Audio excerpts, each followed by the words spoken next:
the word being, according to its Genoese emphasis, a confirmation, a contradiction, an assertion, a denial, a taunt, a compliment, a joke, and 50 other things, became, with a significance beyond all power of written expression, I believe you. Ah, you're right. A gentleman I am, and a gentleman I'll live, and a gentleman I'll die. It's my game. Death of my soul, I play it out wherever I go. Here I am. See me, shaken out of destiny's dice-box into the company of a mere smuggler, and he instinctively recognizes my position, even by this light and in this place. I am a... Monsieur Rigaud stood up to say it. I am a cosmopolitan gentleman. I own no particular country. I am a citizen of the world. His theatrical air, together with his manner of disregarding his companion and addressing the opposite wall instead, seemed to intimate that he was rehearsing for the president, whose examination he was shortly to undergo. 2 years ago I came to Marseille. I put up at the Cross of Gold, kept then by Monsieur Henri Baronneau. I had lived in the house some 4 months when Monsieur Henri Baronneau had the misfortune to die. At any rate, not a rare misfortune, that. Monsieur Baronneau left a widow. She was 22. I married Madame Baronneau. Now came the difficulties of her position. I am proud.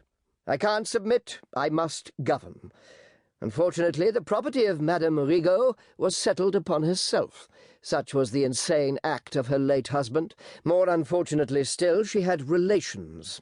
When a wife's relations interpose against a husband who is a gentleman, the consequences are inimical to peace. Consequently, Madame Rigaud and I were brought into frequent and unfortunate collision. One night, Madame Rigaud and myself were walking, amicably, I may say like lovers, on a height overhanging the sea. I reasoned with her. Madame Rigaud grew warm. I grew warm, and provoked her. At length, Madame Rigaud, in an access of fury that I must ever deplore, threw herself upon me with screams of passion, tore my clothes, tore my hair, and finally leapt over, dashing herself to death upon the rocks below. Such is the train of incidents which malice has perverted into my assassinating her. Well, he demanded after a silence, have you nothing to say to all that? It's ugly, returned the little man. Nothing more was said on either side, though they both began walking to and fro, and necessarily crossed at every By and by the noise of the key in the lock arrested them both. The prison keeper slowly ascended the stairs, followed by a guard of soldiers. "Now, Monsieur Rigaud," said he, pausing for a moment at the grate with his keys in his hands, "have the goodness to come out." "I am to depart in state, I see."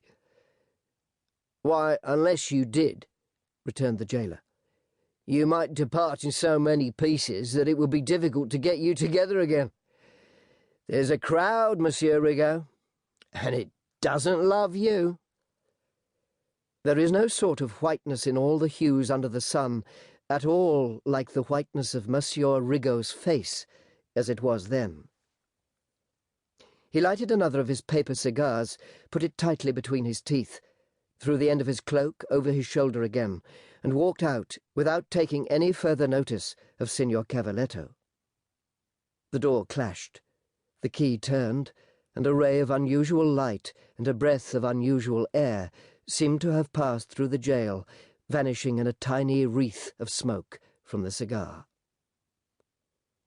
Still in his captivity, the prisoner, now left solitary, had jumped upon the ledge to lose no glimpse of this departure. As he yet stood clasping the grate with both hands, an uproar broke upon his hearing, yells, shrieks, oaths, threats, execrations, a raging swell of sound distinctly heard.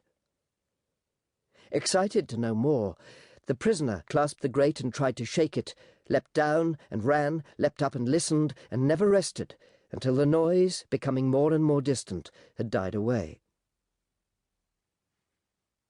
"No more of yesterday's howling over yonder today, sir, is there?" "I have heard none."